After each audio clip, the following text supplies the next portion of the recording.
Bismillahirrahmanirrahim. Assalamualaikum warahmatullahi wabarakatuh. Waalaikumsalam warahmatullahi wabarakatuh. Apa kabar Ibu? Alhamdulillah sehat. Alhamdulillah. Ibu, perkenalkan, nama saya Dr. Hesiningrum dari Puskesmas Dabu Lama. Baik Ibu, pada kesempatan kali ini kita akan mencoba mempresentasikan mengenai pengukuran faktor resiko PTM atau penyakit tidak menular ya. Oke, baik. Nah, Ibu bisa lihat gambar di depan ini? Apa ini Bu? Itu orang gendut. Orang gendut ya Bu ya. Nah, jadi Ibu bisa lihat kan di sini orang gendut ya, yang gemuk sekali ini. Saking gemuknya dia sampai telungkup ya, susah untuk bergerak ya. Mau terlentang aja dia susah. Lengannya aja segede gaban ya Bu ya.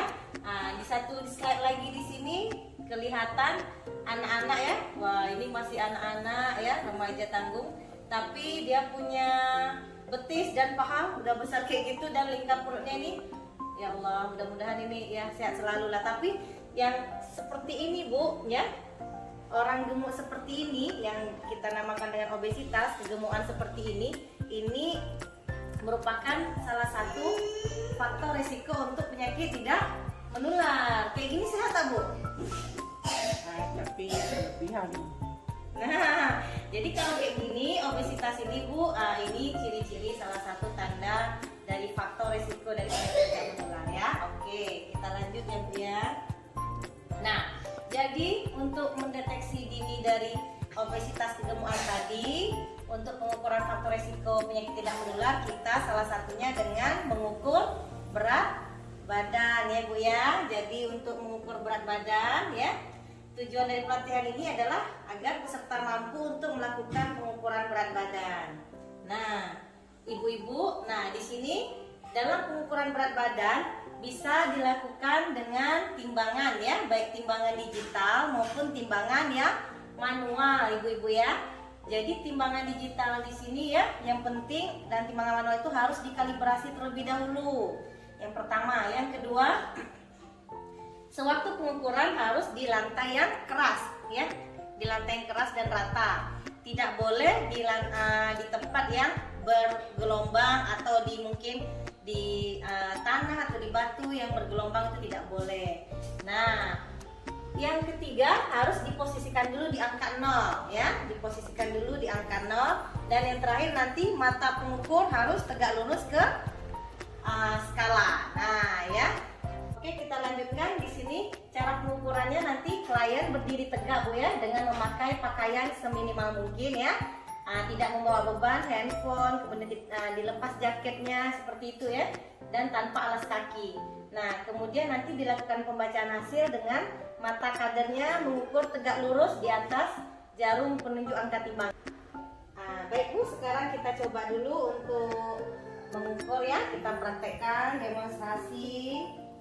Kita menghadap ke depan ya. Ya, kemudian di sini tertera angka 78 kilo ya Bu ya. Oke, nanti kalau timbangannya manual berarti mata kadernya harus di atas skala pengukurnya. Oke, terima kasih Ibu. Silakan duduk kembali. Oke, gimana Ibu? Udah tahu cara mengukur berat badannya?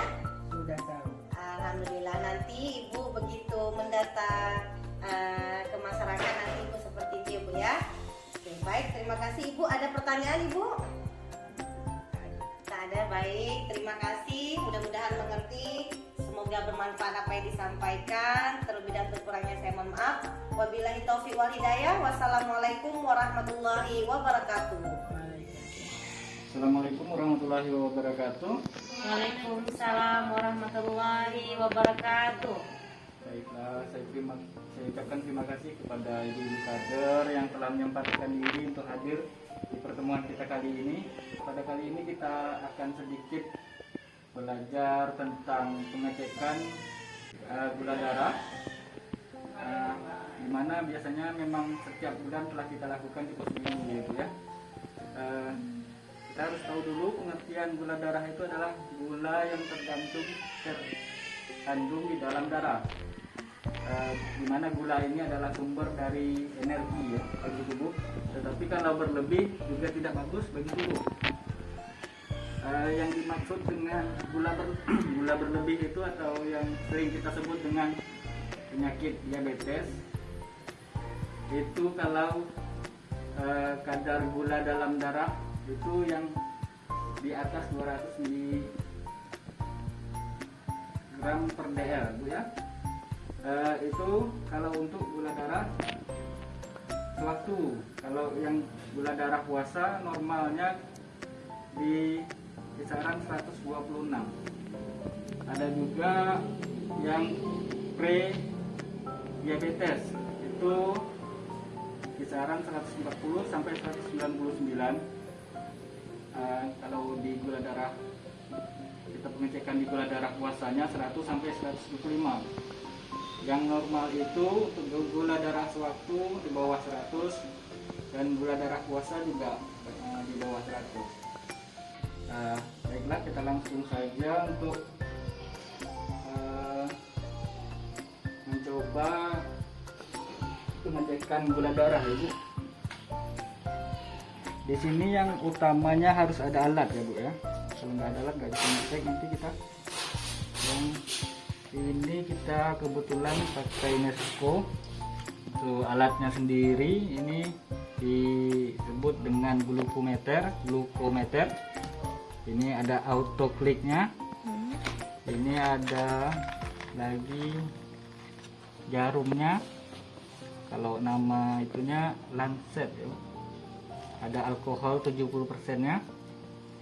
Ada stik gulanya. Nah, untuk alat-alatnya ini aja. Kalau ada nanti kalau misalnya mau pakai, bagusnya memang pakai handscoon ya yuk. Kepada pas pemeriksaannya kebetulan hari ini kita nggak bawa. Jadi nanti pas pengecekan untuk ibu-ibu kader, tapi kebanyakan biasanya sudah ada yang melihat dan kemungkinan mengerti ya Bu. Ini kita sambil belajar. Nanti kalau ini boleh dipraktekkan juga di rumah. Kalau ada jarumnya di dalam seperti ini, di autokliknya boleh dilepas dulu karena kita tidak tahu, mungkin lupa, baru apa yang bekas ya Bu, takutnya nanti bisa terpakai kepada pasien yang lain. Jadi dipastikan diganti dulu dengan yang baru. Kalau untuk jarumnya tinggal dibuka aja, dimasukkan lagi kunci. Kalau ini pakai tarik ya Bu. Jadi nanti sudah gitu tinggal dimasukkan strip testnya Bu. Strip testnya dimasukkan, sudah keluar. Ini ada kalau glukosa, kalau gula darah ada tulisan glunya ya. Biasanya kalau salah masuk biasanya dia juga muncul, cuman nanti beda hasilnya. Ada ibu yang bersedia kita praktekkan dulu, tapi nggak gitu, cuman untuk pengetahuan aja, boleh Bu? Boleh saya. Jadi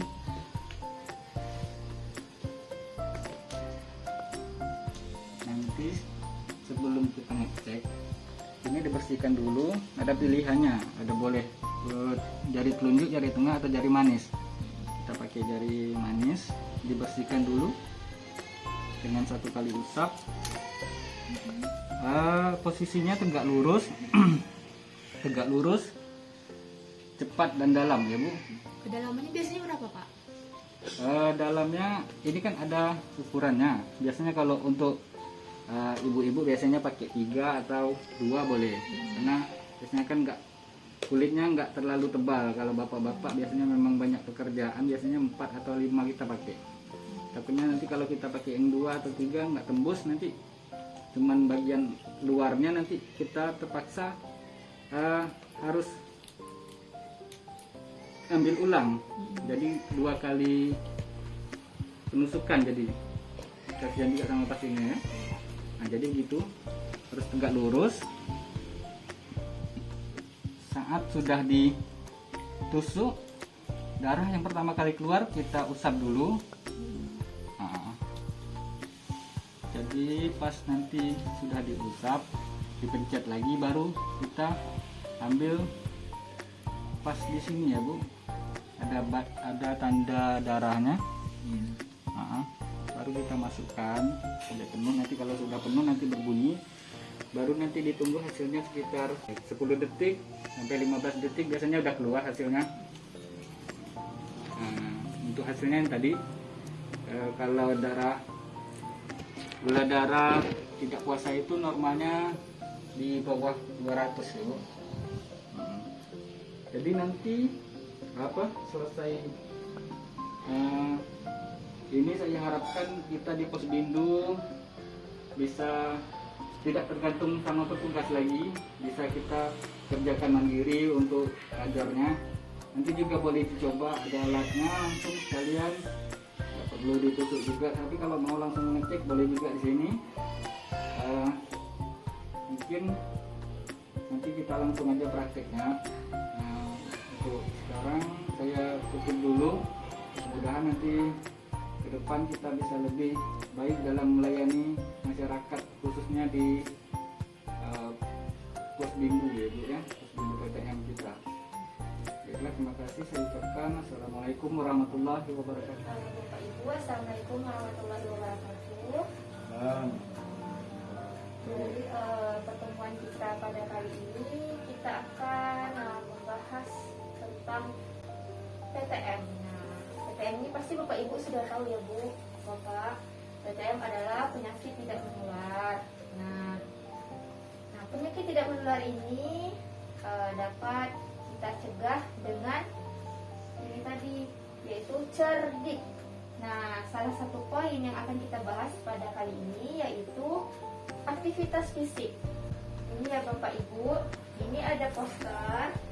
Ini bisa kita lihat ya Bapak Ibu. Tahukah Bapak Ibu kalau kita kurang aktivitas fisik itu akan menyebabkan terjadinya penyakit tidak menular. Nah ya, jadi karena kalau kita kurang aktivitas fisik itu merupakan salah satu penyebab kita akan terkena penyakit tidak menular.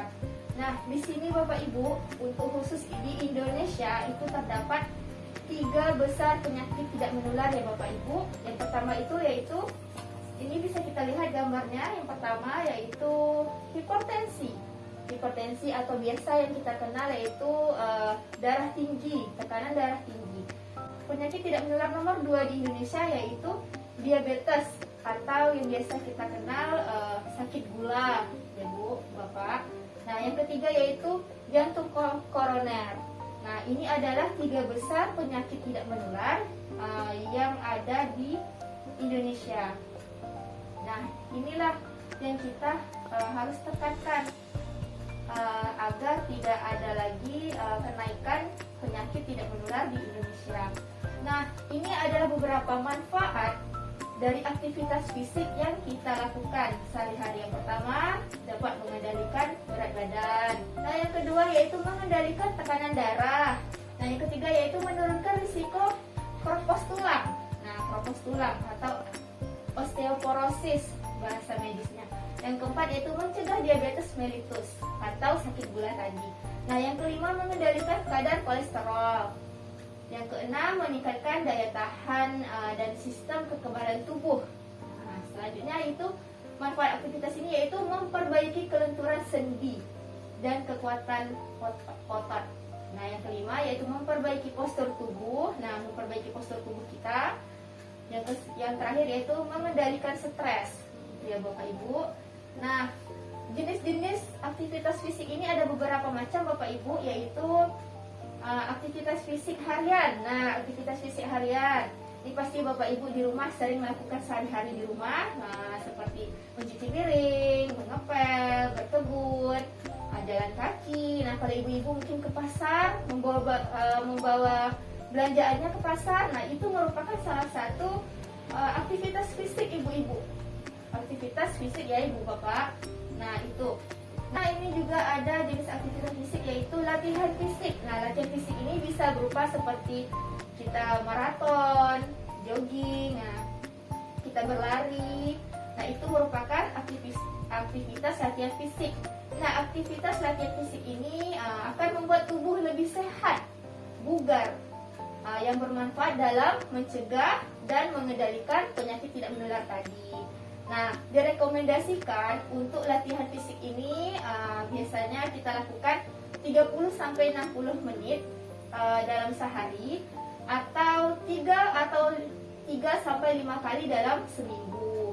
Nah, sebelum kita melakukan latihan fisik ini sebaiknya diawali dengan pemeriksaan kesehatan terlebih dahulu ya Bapak Ibu, untuk menjamin keselamatan dan menghindari dampak negatif latihan fisik yang tidak sesuai. Nah, selanjutnya jenis aktivitas fisik yang kita lakukan yaitu olahraga. Nah, olahraga biasa bapak-bapak ini lebih hobinya ke sepak bola nih, biasanya futsal. Nah, itu merupakan aktivitas fisik yang bagus untuk kita mencegah dari penyakit tidak menular ini. Nah, mungkin dari sini apakah Bapak Ibu ada yang ingin ditanyakan terkait dengan aktivitas fisik ini? Paham. Karena kita di sini Ibu dan Bapak kader, nah mungkin nanti kan kita akan melakukan edukasi juga nih ke masyarakat. Nah, pastikan masyarakat ini kan bermacam-macam. Nah, kalau untuk khusus lansia, tadi kan memang dianjurkan untuk melakukan aktivitas fisik minimal 30 menit dalam sehari.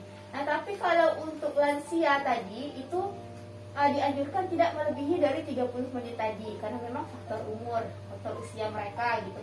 Nah, dan aktivitas fisik yang bisa mereka lakukan pun tidak boleh yang berat-berat, seperti mengangkat beban yang berat, melakukan olahraga yang berat itu tidak boleh. Jadi cukup yang sedang-sedang saja, itu khusus untuk yang lansia. Mungkin cukup sekian edukasi pada hari ini. Saya ucapkan terima kasih kepada Bapak Ibu. Sampai bertemu di pertemuan selanjutnya. Assalamualaikum warahmatullahi wabarakatuh.